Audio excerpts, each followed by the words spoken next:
उमापतिं सुरगुरुं वन्दे जगत्कारणं वन्दे पन्नगभूषणं मृगधरं वन्दे पशूनां पतिं वन्दे सूर्यशशाङ्कवरिनयनं वन्दे मुकुन्दप्रियं वन्दे भक्तजनाश्रयं च वरदं वन्दे शिवं शङ्करम् ॐ मृत्युञ्जयाय रुद्राय नीलकण्ठाय शम्भवे अमृतेशाय शर्वाय महादेवाय ते नमः।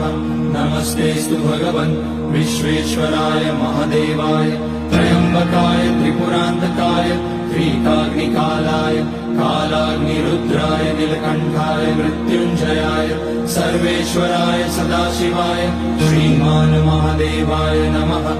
ॐ नमः शम्भवाय च मयोभवाय च नमः शङ्कराय च मयस्कराय च